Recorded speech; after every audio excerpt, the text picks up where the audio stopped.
About to leave, already packing. Come with me, I'm not really asking. Hey y'all, Jess here, and welcome back to Tomorrow's Compass. Today we're going to explore 1892 Bishop's Palace, otherwise known as Gresham House in Galveston, Texas. This place is amazing. It is beautiful. It's a National Historic Landmark.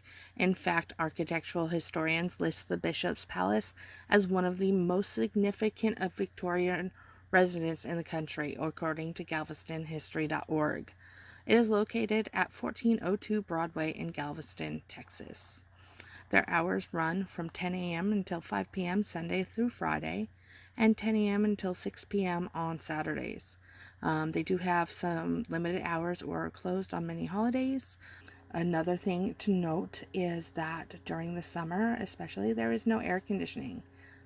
They do have a few fans, and this tour took me about an hour. I didn't try to speed through it or anything. So, another thing that other people have mentioned is that they do have limited audio listening devices. I didn't have any problems. I went in probably late morning during the week in early October and got a listening device without a problem. Admission for adults is $14. Youth ages 6 through 18 is $9. Children 5 and under are free. They do offer private tours, behind the scene tours as well, along with group and school tours. Bishop's Palace was a lengthy build from 1886 all the way until 1892. So it took 6 years to build. It is 7,500 square feet. That thing is huge. It was estimated to have cost $250,000 at the time. Now, in 1886, that's a lot of money. It is now estimated valued at over $5.5 million. She was built by Walter Gresham and designed by Nicholas Clayton and occupied by Walter Gresham, his wife Josephine, and their 9 children. A little bit about Gresham. He served as district attorney for Galveston and Brazoria counties beginning 1872. He became involved in railroad business in 1875 and became founder of the Gulf, Colorado, and Santa Fe Railroad. He also served in the Texas legislature from 1887 to 1891 and was elected to Congress in 1892. He died in Washington, D.C. on November 6 of 1920 and is buried in Galveston in Lakeview Cemetery. In 1923, the Roman Catholic Diocese of Galveston purchased the house for the price of $40,500. Because the house is located across the street from the Sacred Heart Church, it became the residence of Bishop Christopher E. Byrne until his death in 1950. Those offices were then moved to Houston, so in 1963, the mansion became open to the public. When I went to visit the Bishop House, I just parked on the street, had no problems. I entered the house through the basement, which there is an entrance under the main entrance door on the front of the house. The basement is now a gift shop, but once housed the kitchen and servants' quarters. When you pay for your tour, you receive an audio set and begin by climbing the steep servant stairs to the first floor. This is a self-guided tour set at your own pace. I was actually glad because then I was able to go back through the house after the audio chapters were finished and I got to look at things again, take more pictures. It was pretty awesome. The stairs, those back service stairs, were a little bit creepy. They definitely creaked beneath your feet as you ascended, but you could also feel that they were made of sturdy wood. I probably would not suggest this tour for somebody who has a lot of problems with stairs. There's a few flights that you have to go up and down. And then as I arrived on the first floor, oh my goodness, it just opened up. There were so many floor to ceiling windows that brought in so much light. There were beautiful woods everywhere, including mahogany, satinwood, and rosewood. There is an abundance of stained glass and decorative plaster throughout the whole house. Your eyes are just drawn everywhere to the beauty and to the details. Everything in the house, every piece of furniture, every thing that was in the house actually belonged to Mr. Gresham and his family and was original from when he and his family lived in the house.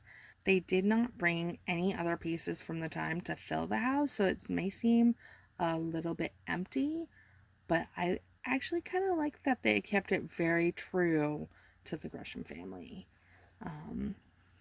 I really liked that a lot of the audio in the tour was told from the point of view from members of the Gresham family. So as we went to the first floor, the biggest piece, that was my highlight, was the huge rotunda staircase. You probably noticed I've taken many pictures of it. It is beautiful, just so much detail from the carving of the wood to the windows near it. I couldn't stop staring. I also noted several very grand chandeliers throughout the first floor. In almost every room, or at least 3 or 4 of the rooms, I believe. And then there were also several fireplaces in the house between the first and second floors, in the bedrooms, in the dining room, and actually each of these several fireplaces are from all over the world. One of them was actually lined in pure silver. And then as you go into the dining room, there are cherub faces that are painted on the ceiling, and cool fact is that each cherub was a child from the Gresham family. The second floor held the bedrooms and the bathrooms. I will not lie, I was a little creeped out by the beds. They kind of remind me of something I would have found in an old abandoned something. I don't know. I didn't even touch them. There was a chapel that had been turned into the chapel from one of the Gresham's daughters' bedrooms. Lot of stained glass in there. It had a very eerie feeling to it. Like, I was fearful to even whisper. I didn't want to touch anything. I didn't want to breathe on anything. It was kind of creepy, but it was so beautiful at the same time. So that was pretty much the tour of the house. I highly recommend it to anybody. I didn't really want to pay the $14, I won't lie.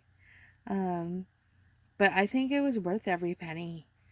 So aside from some of the huge wealth that was poured into this house, one of the things that makes it so historical and so amazing is it was one of the few buildings that actually withstood the hurricane of 1900. This storm is listed as the deadliest natural disaster in American history. And afterwards, the Greshams actually housed storm refugees in the house. It also withstood Hurricane Ike. So I think that's actually really cool of them. Well, I hope you enjoyed this video. If so, please hit that happy little subscribe button, and go ahead and like this video and share it. And stay tuned for next Tuesday, 1 p.m. Pacific time, 4 p.m. Eastern time. I will have my next video out. Bye!